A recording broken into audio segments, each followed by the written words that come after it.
So this all builds up to, over the course of that 50-year lease, is to renovate all three of these courses in succession to give them a fresh look and build them with sustainability in the future in mind, but also present the historical structure and significance of what these courses mean to the city.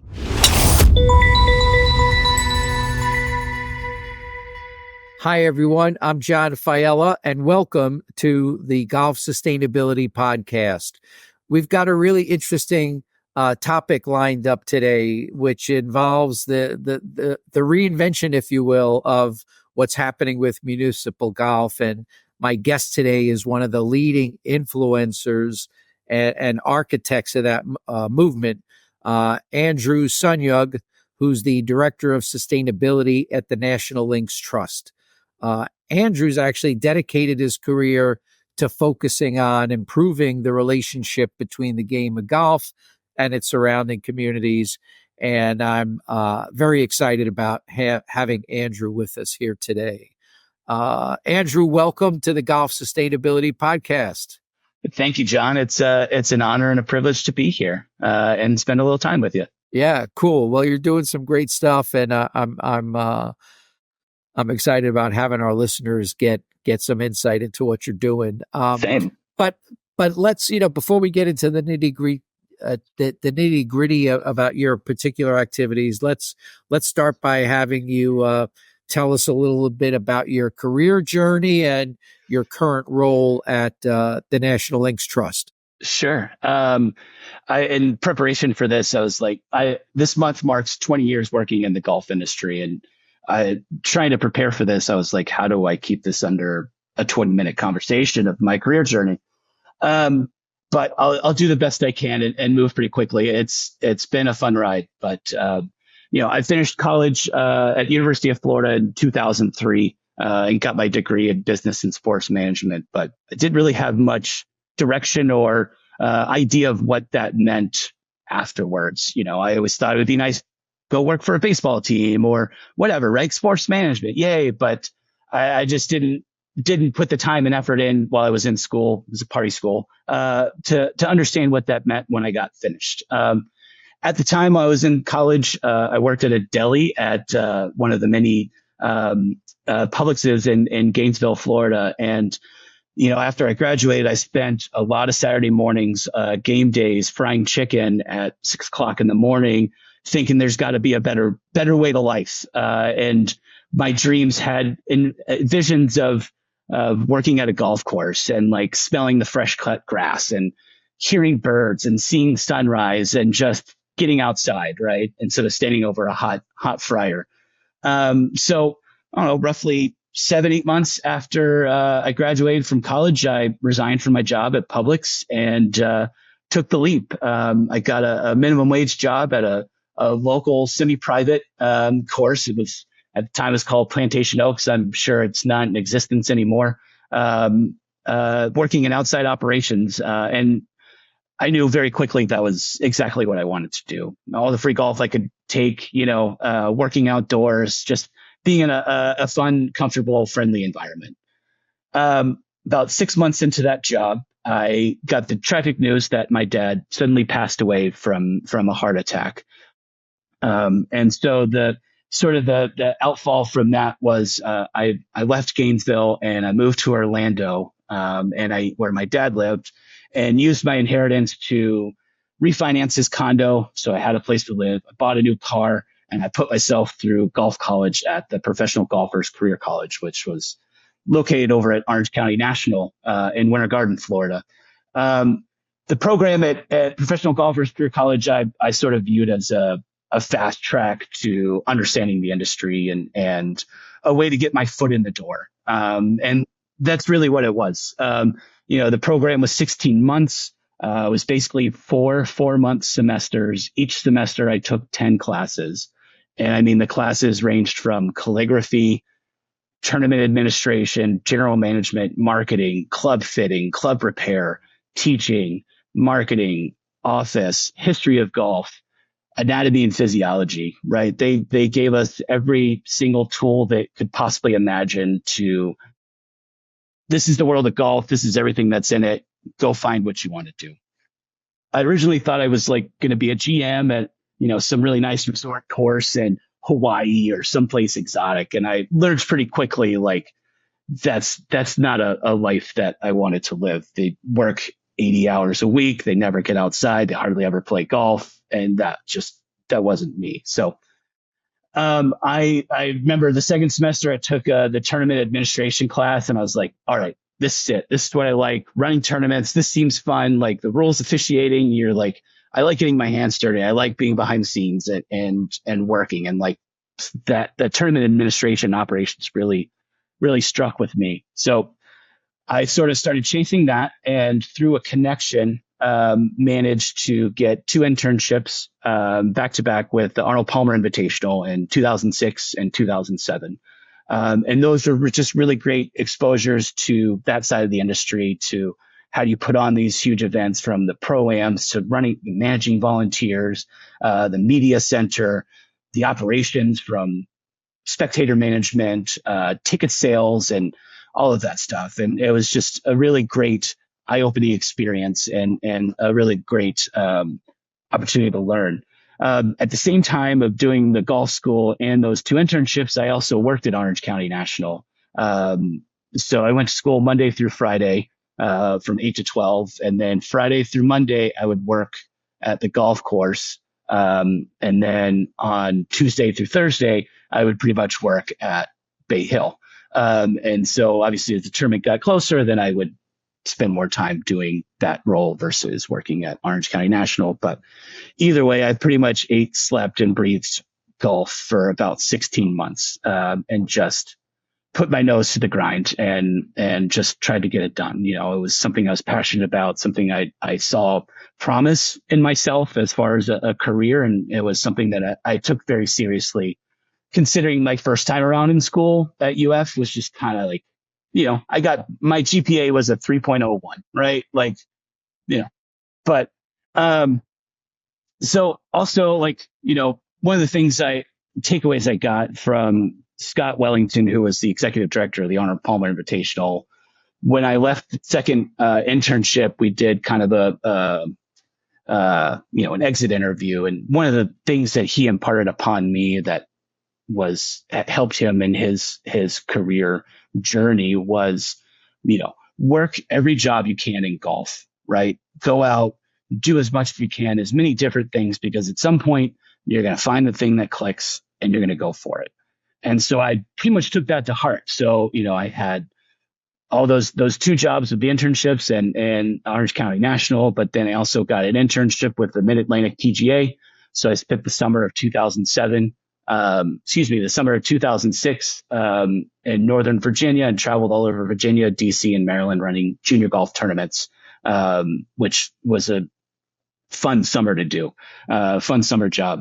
I worked another job at Grand Cypress, which is a resort down in Orlando, and I did outside operations, valet, and then I was a seasonal tournament coordinator for resort groups and tournaments and things like that. So, really trying to just apply the gift of knowledge that Scott had imparted on me, was just like, go to as many places, do as many things as you could. When the internship with the Arnold Palmer Invitational ended, I got the opportunity to work a couple operations jobs with Arnold Palmer Golf Tournament Services. So I traveled to Charlotte for the 2007 Wachovia Championship and did tournament operations there. So spectator roping, scoreboards, all that kind of stuff. And then I spent three weeks in Sheboygan, Wisconsin for the U.S. Senior Open at Whistling Straits. And that was pretty incredible. That was easily the hardest job and the most beautiful job I had worked. The shores of Lake Michigan and Wisconsin in July are just breathtaking. There's fewer places that are better to be in the summertime. But I don't know, about roughly a year after working at Grand Cypress, it's the summer of 2008, they wanted to move me to an inside sales job, cold calling. And I was like, I can't do it. I was working a seasonal job. So I got on the internet, looked for jobs and found an opening in Albuquerque, New Mexico with the Sun Country PGA, and applied for it. Flew out for an interview, and 2 weeks later, I packed up everything I could fit in my car and drove west. That was the first time I'd moved out of Florida. Obviously I'd done some traveling and some internships, but that was kind of a point in my life where I needed change. I'd lived in Florida my whole life, had all my friends and family that I love, but sometimes like for growth, you need to go and transplant yourself, put yourself somewhere else and see if you can survive. And that was more or less what this was. I moving to New Mexico was the best move I ever made in my life. That was the best decision. At the time when I moved, I was, heavily overweight. When I got to New Mexico, there's hiking and outdoor activities. I discovered yoga. Met lots of friends, and we did lots of hiking. Eventually met my girlfriend, and who's now my wife, and just really discovered, something different. The mountain or the Southwest is it's another planet, right? Especially if you grew up in Central Florida, where it's just water and trees and green everywhere, and you can't really see the horizon. So like going out there and just being able to see for 80 miles, with nothing in the way and just the most beautiful sunsets was, really inspiring. And it showed that I could live outside of my bubble, that I could exist and survive and make a living in a place that I didn't know anyone. So it was in New Mexico for about 4 years. And then about the start of 2012, my position was eliminated. That was mostly sort of kind of a downfall from the 2008 economic downturn, where golf courses were closing, memberships were dropping, and my position just wasn't needed anymore. So my girlfriend at the time, wife now, we basically had a race to see who could get a job first, because she didn't want to stay in New Mexico, and I didn't really want to either. So I won the race. I got a job at the Country Club at Woodmore, which is a private club outside of the Beltway, halfway between DC and Maryland. And what's special about the Country Club at Woodmore is it was one of Arnold Palmer's first designed courses back in 1983. And just it hosted back when it was the Nike.com tour. Is that what the Corn Ferry Tour used to be called? It hosted 3 of those tournaments, and the course was regularly rated as like one of the favorite places to play. It was always in the top 10 courses in the state of Maryland, which is crazy because you've got Congressional and like all kinds of really Baltimore Country Club. There's just some really historic, great golf courses in this area. So the golf facility was really great to work at. My job there was tournament director, so I oversaw business operations, merchandising, things like that. But I also managed all of our outside events and tournaments, charitable events, fundraisers, all of that. So after about 3 years and nearly getting burnt out and leaving the industry, I managed to make friends, I became friends with the head coach at George Washington University men's golf team, Chuck Shinost. And when he started, he moved to DC around the same time as I did. And when he started at GW, the team didn't have a home golf course. So the first place he looked was Country Club at Woodmore because of its tournament appeal and its ability to prepare a team for tournament and practice and things like that. So we got to know each other. And around the end of my time there at Woodmore, I was a volunteer coach with the golf team. That summer of 2015, his assistant coach left and the job came open. I applied for it and I got the job. And it was, I gotta say, Johnny, it was kind of like my saving grace. At the time, I wasn't sure what I was going to do. I knew I needed to go back to school. I wasn't sure how I was going to afford that or where I was going to go or what. And this job gave me the opportunity to do that. So I was the assistant golf coach for the men's golf team at George Washington University from 2015 to 2019. And I earned my MBA 2016 to 2019 because, you don't take a low paying job at a university as a coach without taking advantage of, those benefits and perks of, $100,000 degree for 20 grand. Right. So yeah, that was pretty smart move. And, I knew that I was going to be different from a lot of the other applicants that were applying for the MBA program because I was coming from an industry that probably many people weren't familiar with. So I was really excited to kind of take everything I'd learned to that point in the golf industry and sort of view it from this large macro view. Like, where does golf fit in? How does the business world like work, right? And so I kind of specialized in sports marketing and international business because I was interested in getting back into like a PGA Tour level job, whether that was an operations job or selling. Of course, my brain goes blank.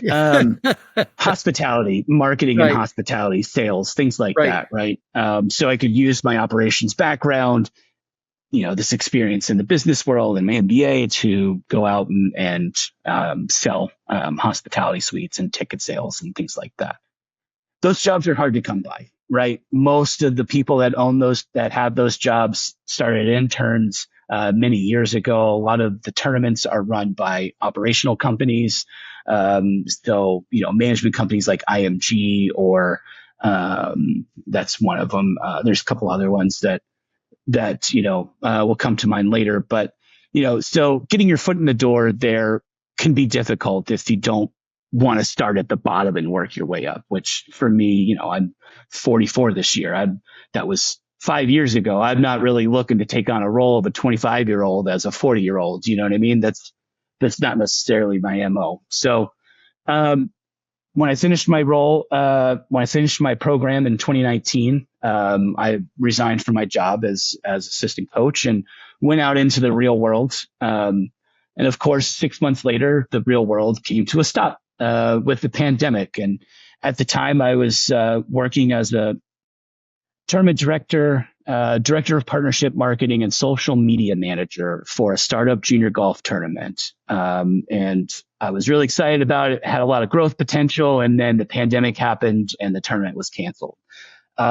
So at the time when the pandemic happened, I was, my wife calls that period of time my fun employment. I was reading The Greatest Game Ever Played. And like many people in the golf industry and whoever, like, seen the movie a million times, but I just hadn't read the book. To that point, a book hadn't resonated with me before like that one did. Just the incredible story of Francis Ouimet and Harry Vardon and literally everyone else in that time capsule of a book really helped change my perspective of golf and what I wanted to get out of it.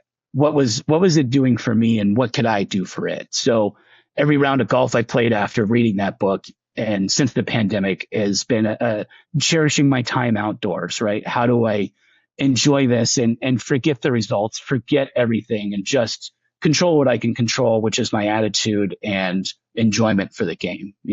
One of my mantras that I have is like, if I'm in Scotland and the only day I have to play golf is right now and it's pouring rain, would I still play golf? The answer is yeah, absolutely. If the golf course is open, I'm in Scotland, I'm playing golf. So why can't I apply that logic to any place I go, whether it's the worst dog track golf course you've ever played or Augusta National? I can find some sort of enjoyment and peace and resolve with it myself, no matter what the conditions are. It's all how I control and view the situation, right? How I got this from a book, I don't know, but it's kind of like everything came together. So having come fresh off of my MBA, I was really into research and trying to understand, doing research projects, things like that.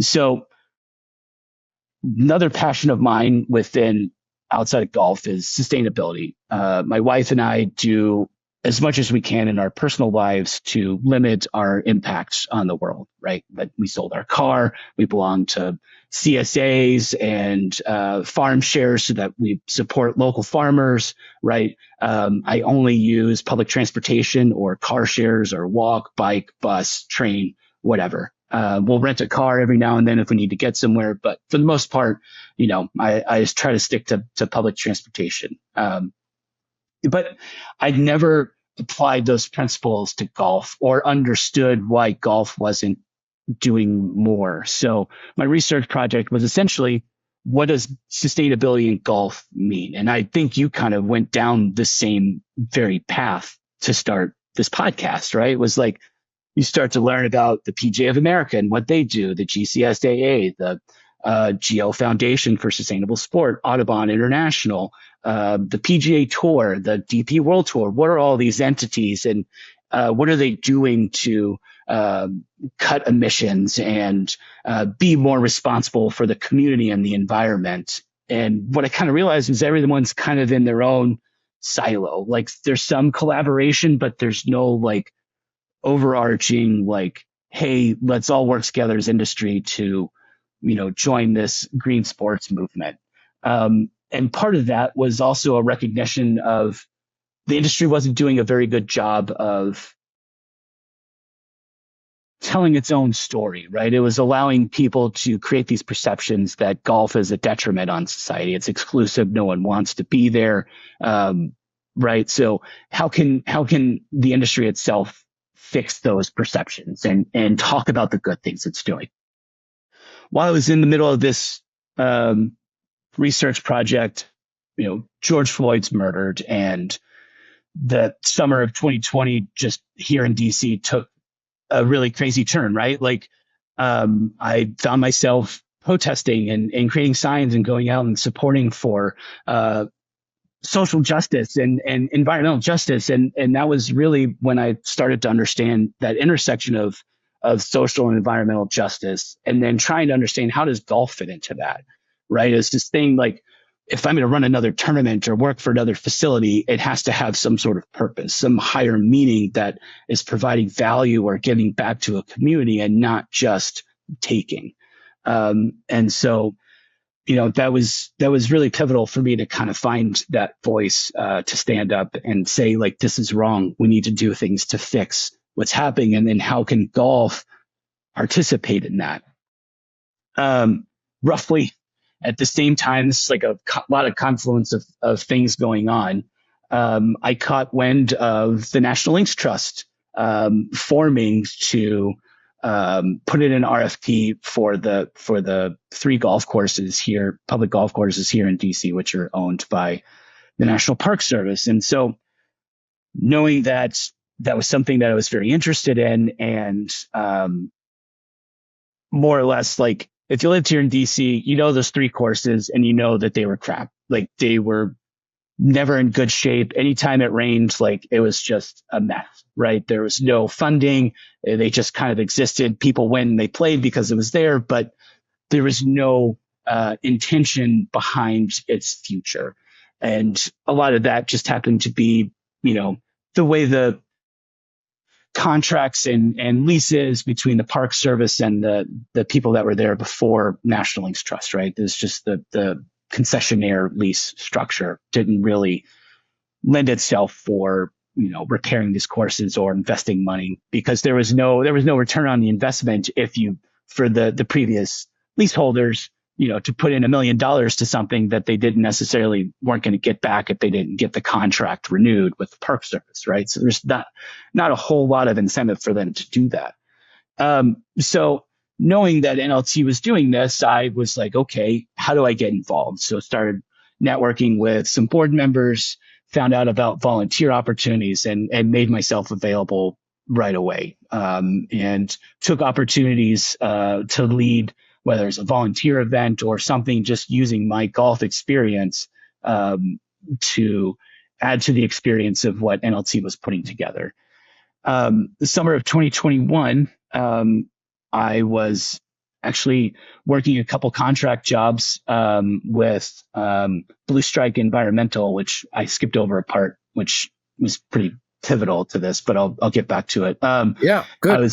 I was working with at the AT&T Byron Nelson Classic doing sustainable operation management, and then I was over at the BMW Charity Pro-Am down in Greenville, South Carolina, which is a Corn Ferry Tour event, doing the same thing. And NLT had reached out to me to lead their sustainability panel for their first annual symposium on municipal golf.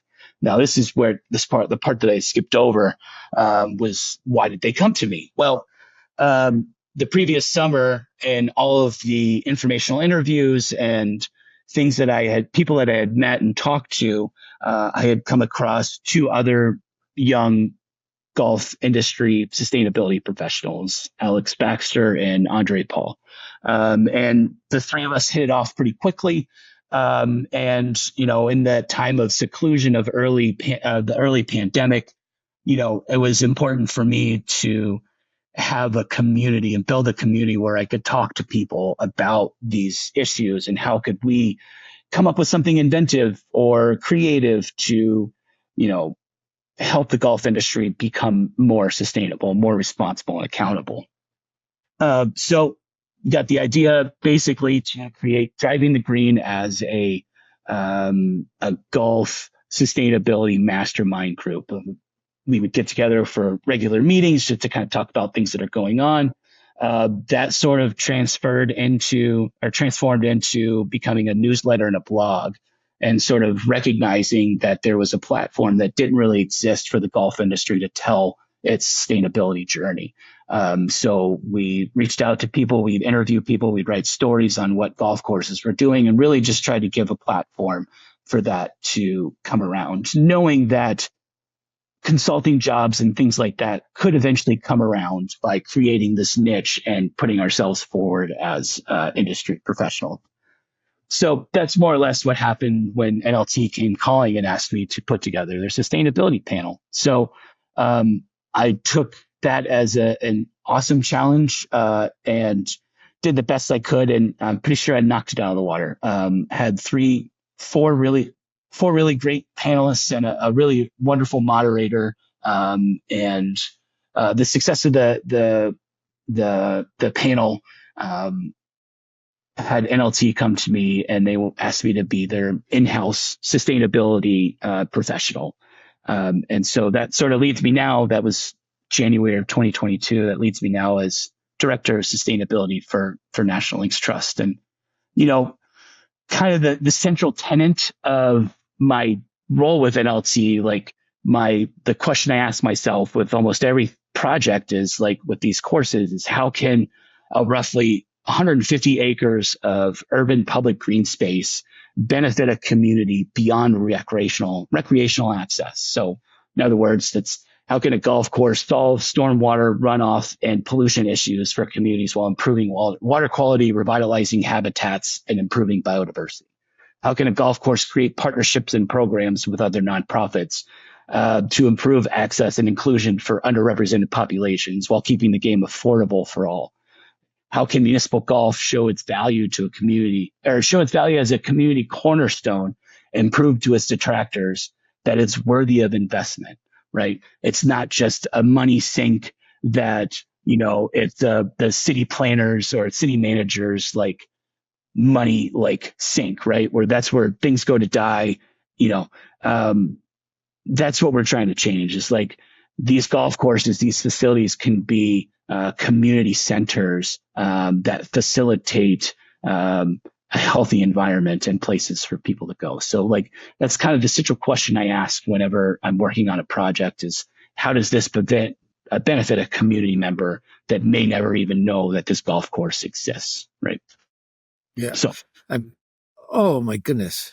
I don't know where to start. You right? put so much out there. But so I find those three core questions fascinating, because it seems like those are questions that every municipal course can kind of go through the process of asking and answering. And there are probably some universal answers that apply to all, but then I suspect there are very unique answers that relate to the unique place, environment, or nature of the individual course. And that's, I find you to be an incredibly thoughtful person. I mean, the way you've pursued your career with such intention and thoughtfulness, it's not often that you find someone who's been so knowledgeable about kind of where they were going and what they wanted to do. So, thank you very much for that. Yeah, thanks. I mean, it took me 17 years to figure out that sustainability was where I wanted to go in the golf industry, right? That's a long time to search. And I go back to what Scott Wellington told me was like, do everything in golf until you find that one thing that's going to make you click, and then go after it, right? So it was like 17 years of searching, and then finally I hit it, and now it's like, yeah. Well, listen, there's a book in your future. It's my life in golf by Andrew Sun Young, and it's an interesting thing you hit on that I had never thought about before, but the coin really dropped when you said it. You talked about how the traditional model for managing the courses at that are now run by the National Links Trust, really, it was not sustainable, right? Because when you had someone in there who was a licensee with a profit motive, they were not thinking about what investments can we make to help sustain this for the long term. And I wonder if that's one of the reasons that munis in general across the country have gone into such disrepair, in that, the fundamental business model is the antithesis of a sustainable model. And Right.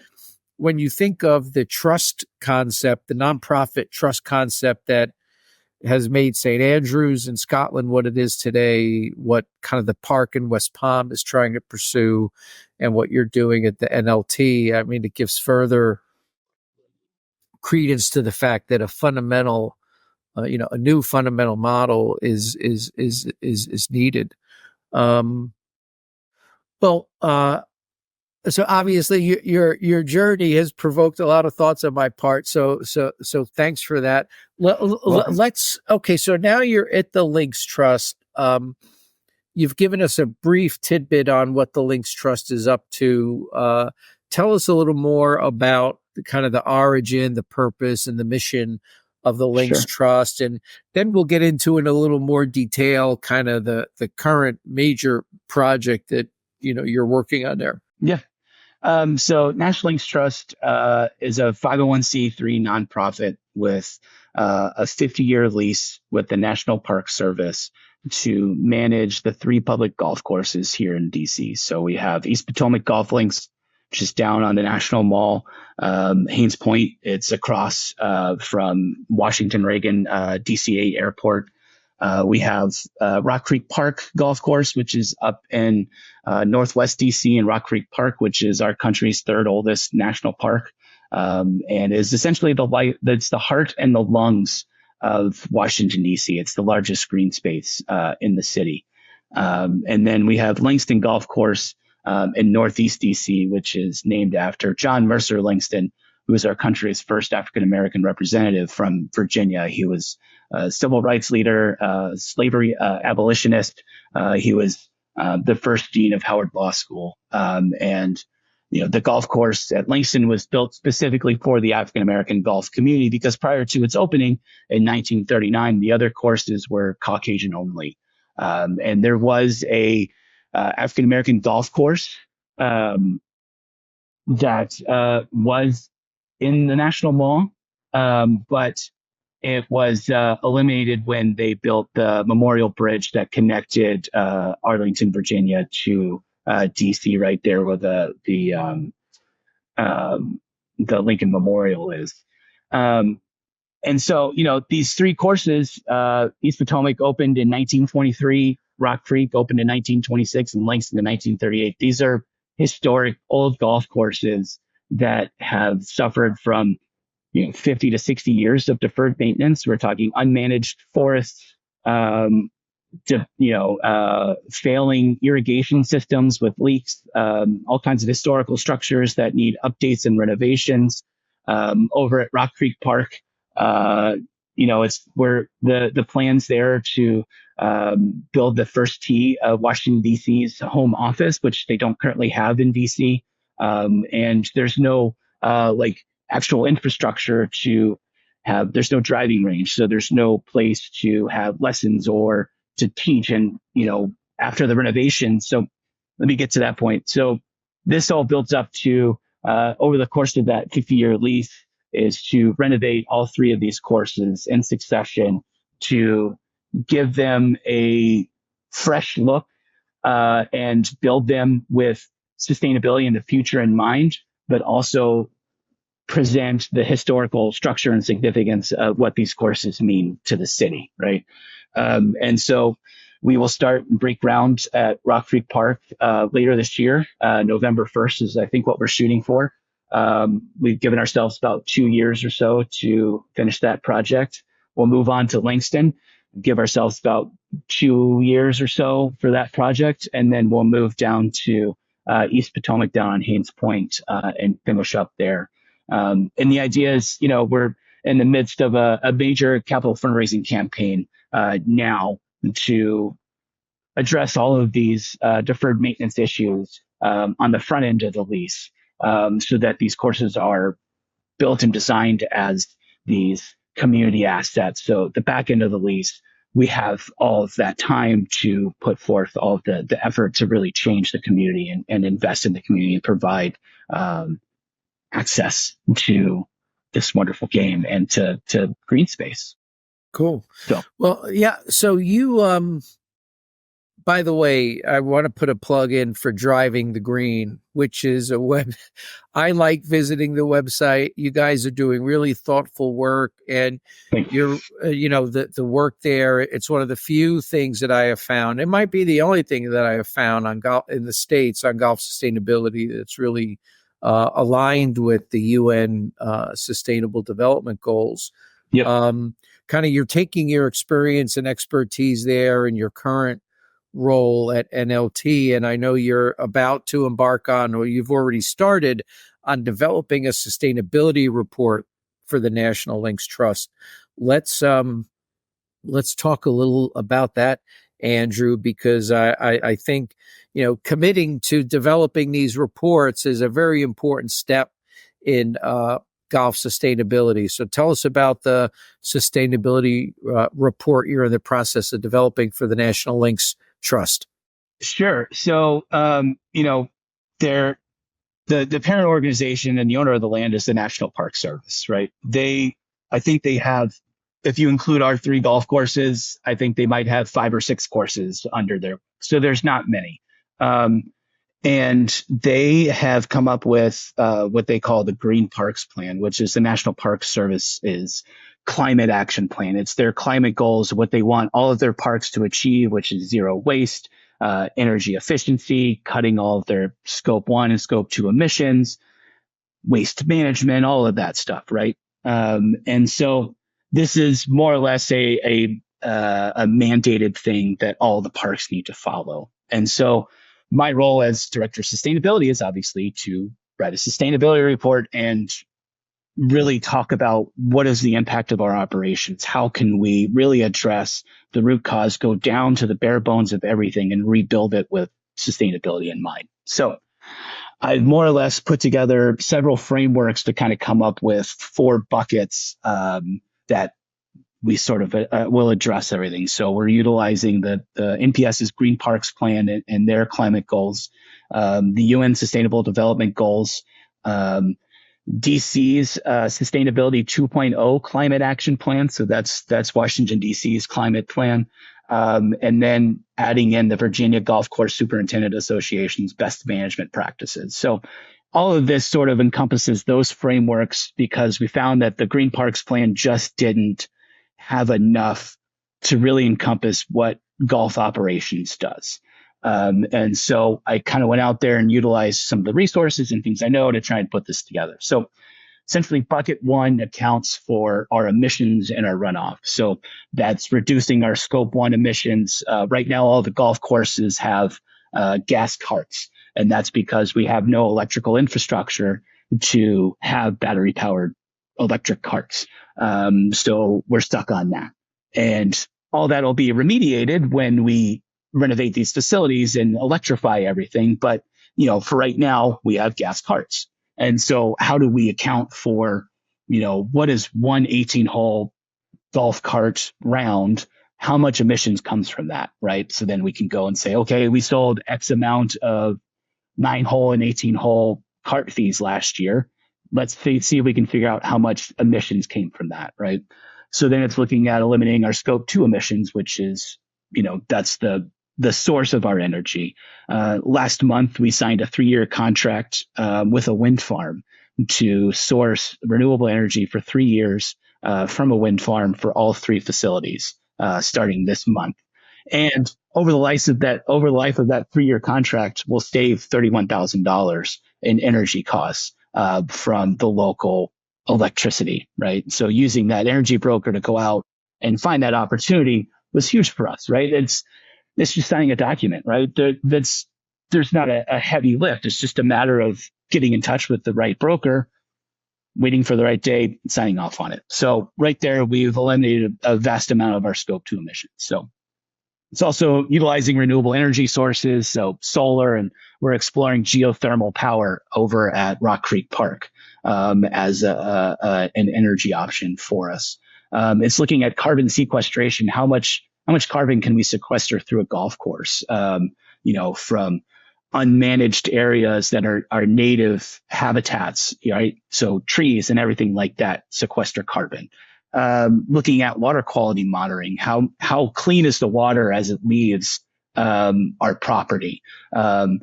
If it's not clean, is it because of us, or is it because of a community issue from stormwater runoff? Here in these urban environments, these cities like DC, with the way that the sewer systems are made up, heavy rainstorms basically send raw sewage directly into our bodies of water, right? And so we can design a golf course to be almost a living filter where we can take on the city stormwater, hold it and retain it until water levels drop, and then use nature-based solutions, riparian buffers, rain gardens, things like that, to filter that water and allow those nutrients and pollutants to be absorbed in ground before it goes into a river, right?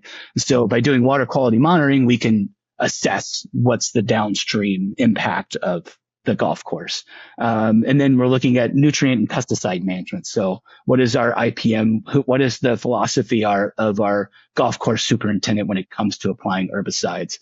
What is the policy that we have to follow with the National Park Service? How much do we use?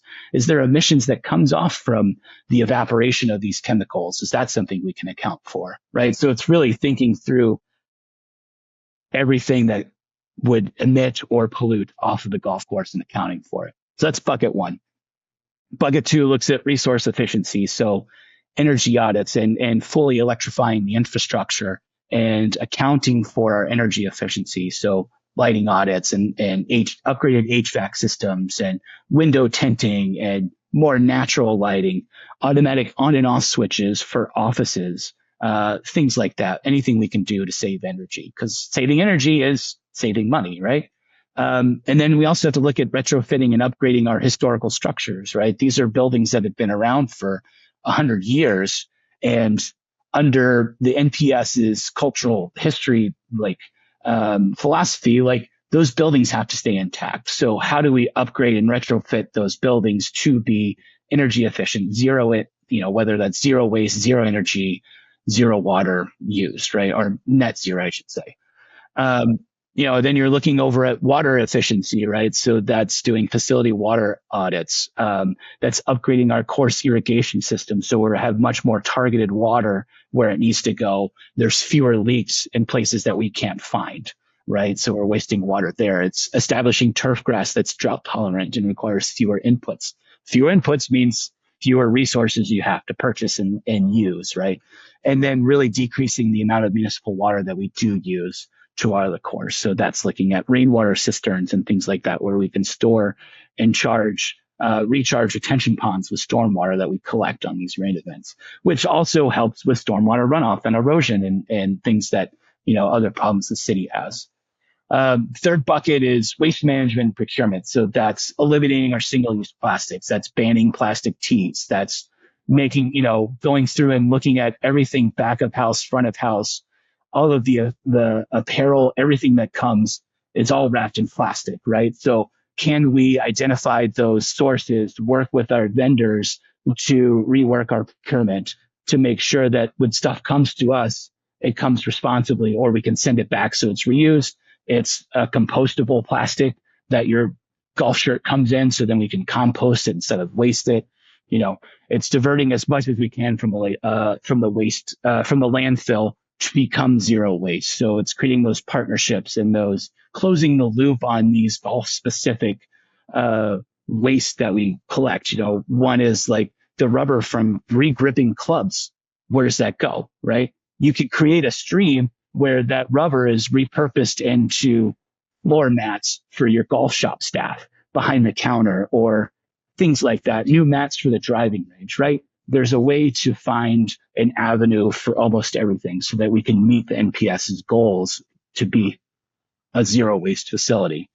And then our fourth bucket that I look at is community and environmental stewardship. So that's improving access to the game. It's developing partnerships that promote sustainability, climate resilience, social and environmental justice.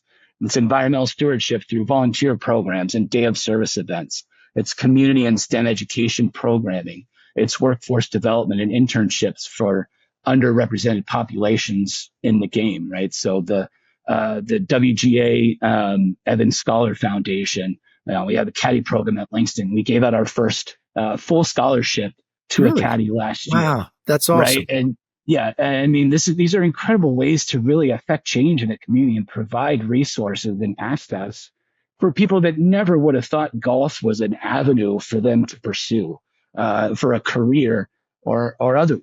Like, how many times you've played golf with someone you didn't know for 4 hours and left with a better understanding of the world? You've got a new network or a new friend or whatever, right? Providing these opportunities for Black and brown boys and girls here in an inner city environment to spend 4 hours on a golf course with a consultant or a sustainability professional, or even like a senator or someone that works on a staff member, whatever, right? So these are incredibly valuable opportunities for people to be exposed to the game. So that's more or less the sustainability.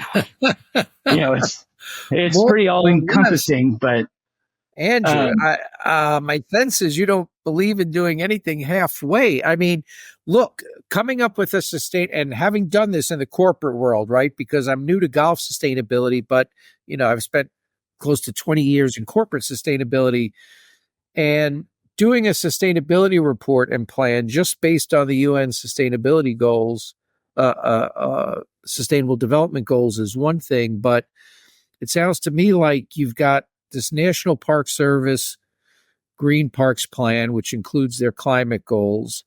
You've got DC's city-specific goals, right? Their Sustainability 2.0.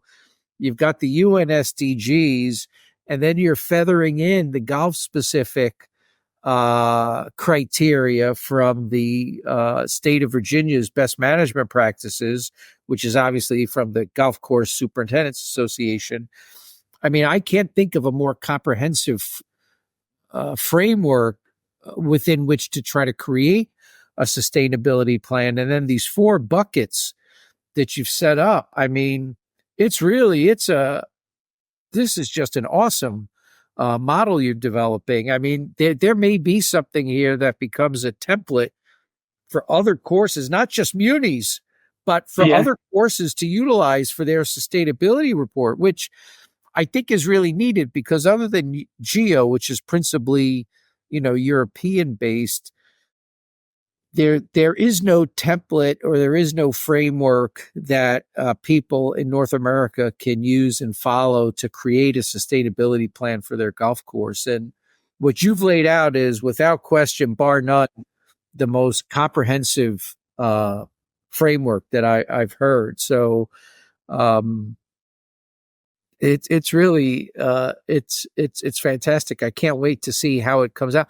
When do you suspect you'll publish your first sustainability report? Is it like a year from now? Is it 18 months from now? It's like June 1st is what I'm shooting for. This year. Yeah. Okay. So that, like, therein lies the challenge, is like, we know how complex this is. Like, I'm not trying to write a novel, right? I need the first one to be kind of basic, an introduction, right? I've got 46 more years of writing if I'm alive in 46 years and I still have a job.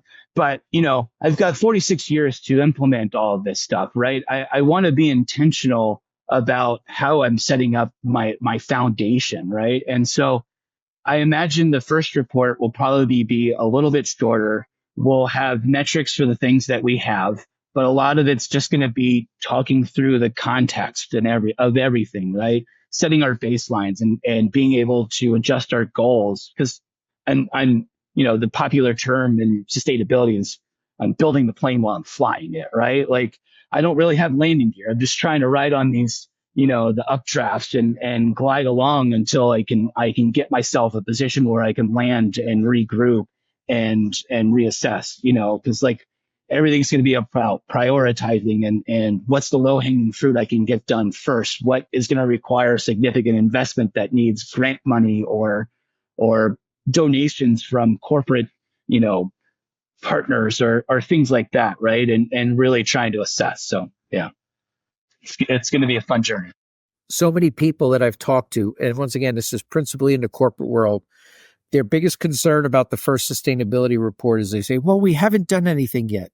And the key in the first edition of your sustainability report is really to kind of define the baseline, express your intentions.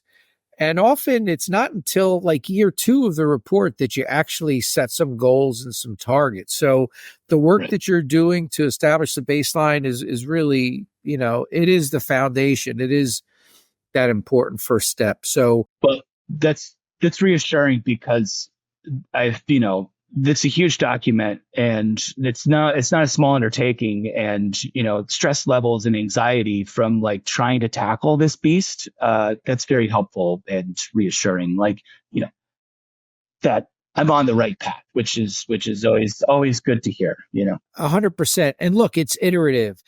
Another challenge you face is you really don't have many examples to follow. It's not like you could go to the sustainability report for XYZ course to say, okay, I'll kind of emulate. I mean, you're building something that's very original. So, Well, and to your previous point, like that kind of fits with sort of what NLT's larger organizational goals are, right? So right now we're in the midst of our nation's capital project, which is here in DC. When we get to a point as an organization where we're comfortable and that is on a steady pace, then we're going to start looking to other places where we can take over the management of another course and utilize the blueprints that we're establishing now to help other facilities. So we're already having conversations with other courses around the country that are on a similar path to us, whether they're looking for renovations or they're exploring that nonprofit management role. Like, how do you get started with that? So for us to be able to put together a blueprint and be a resource for everyone in the country or larger the world, to come and say, how did you do it? What can we learn from? That's a larger organizational goal that we have because, all boats rise, right? So I think I said that right. that's great. Well, listen, and that the importance of the work you're doing goes well beyond what's happening at NLT, which it's a perfect segue into the next thing I wanted to talk about, and that is as I'm getting engaged in the industry and learning about NLT, learning about what's happening here in my backyard, West Palm Beach at the park, learning about what's going on at Cobbs Creek Golf Course in Philly. In Austin, Ben Crenshaw has been involved with a local project there. There seems to, and I've heard the term, there's a munisance that's going on where there's this reinvention of municipal golf courses and the role they play in their communities. And I'd really, seeing how thoughtful you are, I think you're probably going to have a point of view and a perspective on this, but kind of what do you think is going on and what do you think is behind this munisance, if you will? I think, you shared with me some information that the National Golf Foundation put out that municipal golf is pretty much one of the only sectors of golf courses that's growing. Almost resorts, privates are kind of slowly going away. Um, our mission is to show the value that these courses have as community assets. And so that I think is where the Munisance comes from, is these places are the entry point for well over half the people that play golf. Anyone who has no golf experience can show up to a municipal golf course, having never stepped foot on a golf course, and play golf that day. You can get a putter and a golf ball for free. You can go out to the putting green and you can putt for free, right? Like, where else, you can't do that at a country club, right? And so these places represent, they're so valuable for the golf industry as feeder systems for people that want to get started in the game of golf. We saw, like, after the pandemic, really the only kind of safe sport you could do was golf, because you could socially distance while you're golfing. You're outdoors, like, it's fresh air. And municipal golf courses provided, especially here in DC, they provided that free, accessible, inclusive place to go to feel safe, and a couple of the projects that I managed for National Links Trust. One is the Symposium on Municipal Golf, and the other is, we call it the Municipal Golf Network webinar series. And in each of those, we try to put together panels of whether it's a golf course renovation or a successful municipal golf operation, to find out what it was that made them successful. What were the pits and pitfalls and challenges that they overcame, and a lot of it is reassessing how a municipal government views their golf course, right? If it's viewed as a park, you're not really going to set aside money for upkeep. If it's viewed as an asset and managed under, your financial wing of your municipality, it's treated then as like a boiler or a parking lot that needs money set aside to have those updates. And when it's viewed in that lens, then you can start to allocate money. And there's too many examples to show, like, across the country of when a government or a city invests in its municipal golf courses, and it becomes a sustainable business where it's making money. That money can be reinvested into the golf course, or it can be reinvested into programs elsewhere in the city that improves access to low income housing, or education, or after school programs for kids.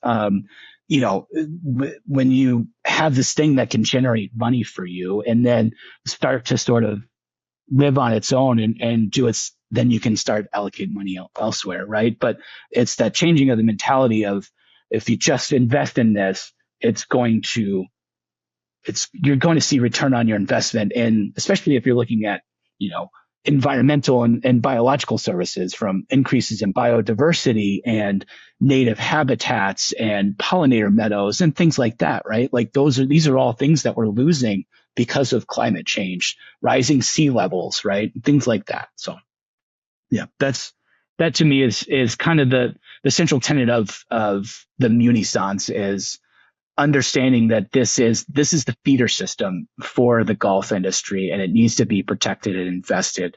And if that means renovating some golf courses, spending a little bit of money to provide the best product, to bring some notoriety, like, the park down in West Palm you mentioned, out of state residents, it's $250 to play there, right? That's not exactly accessible or affordable, but if you're a local resident, it's, $50 to play. But the whole variable pricing model funds their community investment. So that's their educational program, their caddy program that they have out there. So, bringing in the notoriety of having a Gil Hans design that golf course, and hosting, a major match play tournament with Rory and Max, and a couple weeks ago for the match or whatever, if that's going to bring notoriety, and people are going to go and spend their money there, and that money is then invested back in the community for programs for underrepresented communities, then, that's a benefit that golf can provide. So.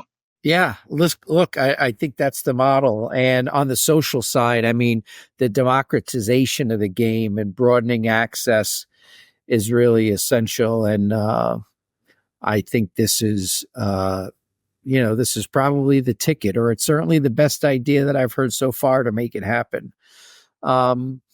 Well, look, this has been a great review and recap of kind of your career and your personal journey, which is fascinating. Great overview of the National Links Trust. Very excited to hear about or see what your first sustainability report is going to look like. And then we've touched on this broader notion of a Munisant. So we've covered a lot of ground here.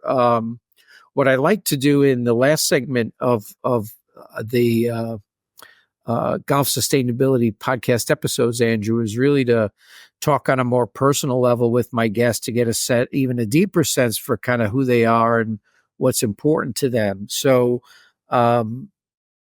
what drives you? I was trying to answer this question without being like trite or like, ensuring that the game of golf continues and in perpetuity for future generations so that they can feel the same sense of peace and belonging I feel when I play golf. It's ensuring that future generations of golf professionals can work in an industry that's sustainable, responsible, and accountable for its actions and operations. It's a passion for, like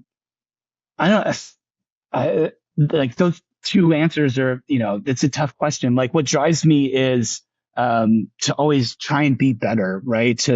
To do less harm, to leave the place better than when I found it. I lived a lot of my life not really paying attention to the impacts I had and how much waste I was creating and everything, right? And so now it's trying to impart some of that education and some of the things that I found to help other people sort of start to live that way. And if we can do that for the golf industry, then, that's, here's another one. We just enjoyed the Masters. It's my favorite tournament. I would hate to see in 50 years that tournament played in a simulator because it's too hot or the weather is too severe to be outside, that the tournament's played on a simulator and we can't go out and enjoy it, right? There isn't a sport in my mind, terrestrial, right? I would think sailing or things like that are on the ocean would be pretty treacherous, but there isn't a sport in my mind that isn't going to be affected by climate change more than golf, because it's the only one that's really played outdoors. You can play football, baseball, basketball inside. You can play tennis inside. I'm sure there's other sports you need to play outside, but to me, golf, and if we don't do something now to change the trajectory that we're on, we're going to lose what we have and we're going to rue the day that it happens. And so that kind of drives me because I don't want that to go away. Yeah. Yeah. Well, Andrew, I've got to tell you, you clearly, you love the game of golf. I mean, you've committed your adult life to it and you have such a clear sense of personal responsibility. Those are things that clear, in my eyes, at least, really define you. Yeah. And it's pretty cool. Who would you say has inspired you? First and foremost, it's my dad. I know when we first met, I thought of this the other day and I was like, well, of course. I wouldn't be where I am without my dad. Like his death was the wake up call for me to get my shit together. Pardon my French. And, he died 6 months into my golf career. Right now I'm 20 years in, and I wouldn't be where I was today if I didn't have the drive to, live up to what I thought he would want me to do. He was also a public servant himself. He was a city manager of Port St. Lucie in the early 80s. He worked for the Florida Department of Transportation for about 20 years. He was on the Lake County, Florida city manager, I believe. I don't remember. I was pretty young. But he also, he was on the city council in the town I grew up in. He was on the Lake Eustis Arts Commission, and he would volunteer his time at our local art museum. And so, like, just his sense of public service. I don't know. Now, just kind of, you don't really recognize it until you recognize it, right? It's like, how many of those quirks of your parents or things that they did that you suddenly realize when you're growing up is like, oh crap, that's exactly what my parents did, right? And so, I don't know. I find that to be pretty inspiring to kind of live up to the legacy he created. The second person is my wife. She helped me find my voice to speak up for what I thought was wrong in the world, and help me see the potential I have as a person. And I'm thankful for that every day. So, yeah, good for you. Well, you're blessed. And it's everybody needs that wake up call. And listen, it's what I find sad is for people that never hear the call. And you obviously you had it, you heard it early, and you've devoted your life to doing some really meaningful work. And it's really great to see. I feel honored to have had the chance to, speak with you here. thank you. Tell me, so everyone faces challenge along the way. What's been the greatest challenge that you've had to overcome, Andrew? It was wrestling with leaving the golf industry prior to taking the job with GW. To that point, I got into the golf industry because my dad passed away. The money I inherited gave me the opportunity to go to school, and leaving the industry to do something else felt like I was abandoning that. And so I'm glad I didn't have to. I'm glad things worked out the way they did. But there was a real moment of crisis there for several months where I didn't know what I was going to do. I was desperate for change. I was desperate for something different. I wasn't in a great place physically, emotionally, mentally, even with my relationship with my wife. Just work-life balance didn't exist. And it wasn't my favorite working environment, as I'm not going to go into details or anything, but that was the biggest challenge, was navigating myself out of that and trying to figure out what was next. Okay. Well, thank God you hung in there. Well, and I mean, that also gives me drive to try to build an industry to where other people don't have to face that. That if you're so passionate and you want to dedicate your life to golf, you should be able to make a living, make an actual living, and have benefits and have work-life balance, and not be subjected to 70, 60-hour work weeks for less than your age. You know what I mean? So that was kind of the point that I was at, was making less than my age as a 34-year-old man. That's hard to think about. So yeah, it's crazy. Well, you persevered, and you've been successful. So congratulations again for that. In terms, you're obviously going to be leaving an impact for future generations. In thinking about that, kind of what's your ultimate vision for municipal golf? That it is the place for when people think of golf, they think of municipal golf, right? It's the impact place that drives community change within the sports world, right?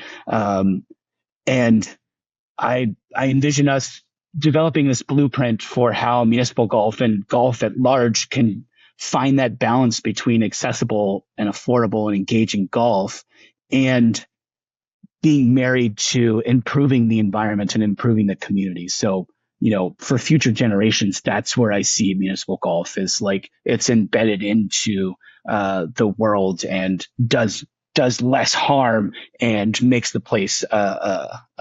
world a better place. Wow. Municipal golf is the model of accessibility, affordability, and sustainability. That's a PowerPoint slide with a triangle. It's really a very, very compelling vision. And you're going to do a lot towards making that happen. And it's amazing how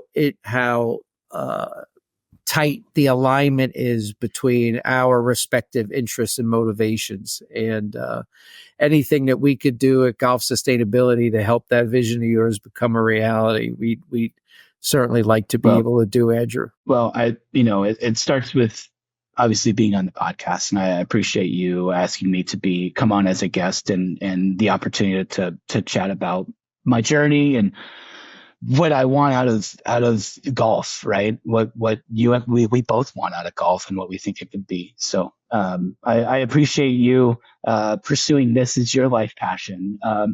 It's awesome, and I'm really excited to see what we could potentially do down the road together. We're only going to overcome these challenges that we have from climate change if we work together. It can't just be golf versus baseball versus versus football. We all have to work together, and it can't just be sports.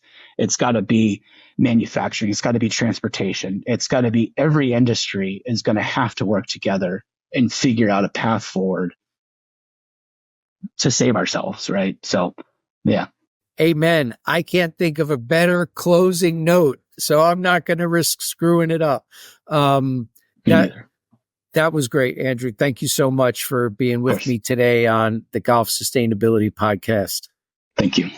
And to our listeners, thanks very much for tuning in and listening to what was one of the more fascinating conversations I've had on the topic of golf sustainability.